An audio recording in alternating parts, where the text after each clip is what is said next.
Good morning class.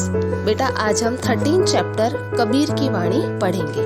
इसमें नैतिक संबंध मूल्यों के संबंधित कुछ दोहे दे रखे हैं, तो स्टार्ट करते हैं। पहला दोहा है, सांच बराबर तप नहीं, झूठ बराबर पाप, जाके हृदय सांच है, ताके हृदय आप। इस जो दोहा है इसका मतलब है कि सत्य के बराबर कोई तपस्या नहीं है और झूठ के बराबर कोई पाप नहीं है। जाके हृदय सांच है, यानी जिसके हृदय में सच्चाई होती है, ताके हृदय आप, उस व्यक्ति के हृदय में हम सब रहते हैं, है ना। तो किसी का अगर मन अच्छा होगा तो उस व्यक्ति का सब पसंद करते हैं। तो कबीरदास जी कहते हैं कि सत्य के बराबर कोई तपस्या नहीं है और झूठ के बराबर कोई पाप नहीं है। सेकंड दोहा आता है, बुरा जो देखन मैं चला, बुरा न मिलया कोई, जो दिल खोजा आपना, मुझसे बुरा न कोई।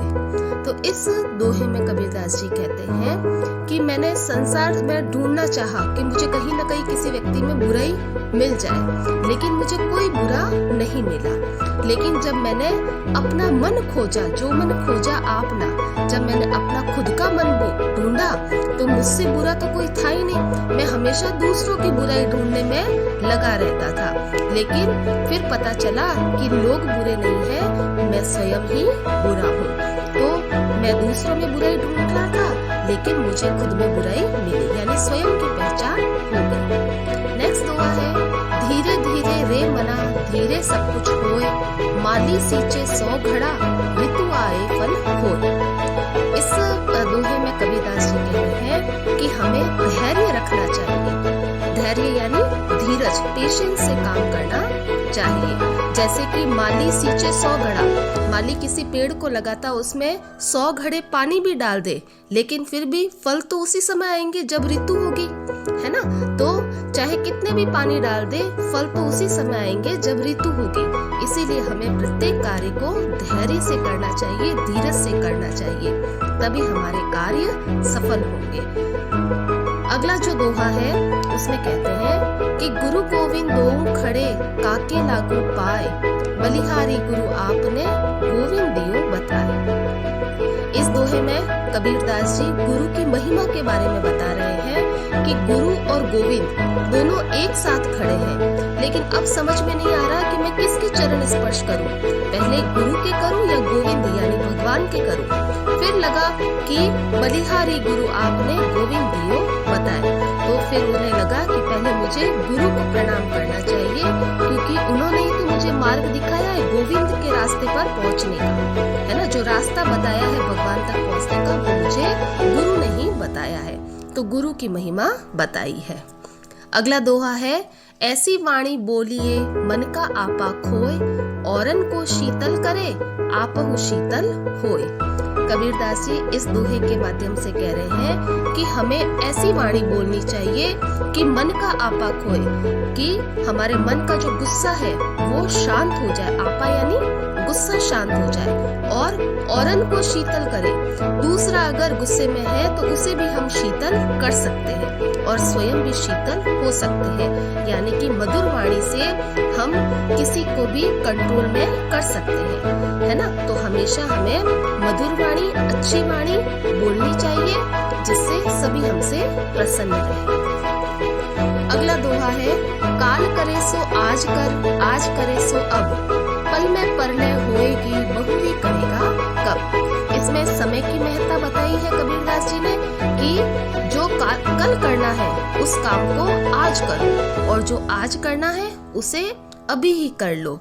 पता नहीं समय का क्या पता चलेगा, जीवन कब खत्म हो जाएगा, क्या हम कल काम कर पाएंगे या नहीं करेंगे।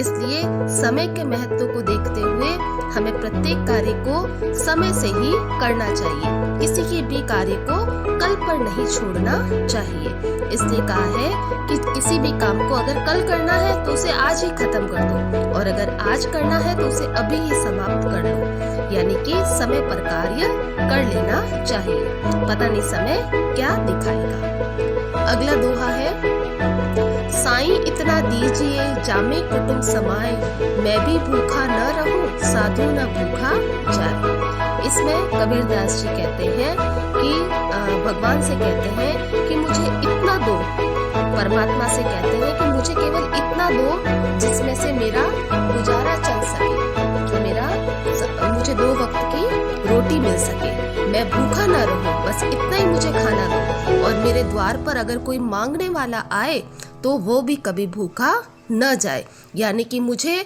दानी भी बना दो, मुझे इतना दो कि मैं भी भूखा न रहूं और मुझे एक दानी भी बना दो, ताकि मेरे रास्ते पर अगर कोई, मेरे द्वार पर कोई आए तो वो भूखा न रहे।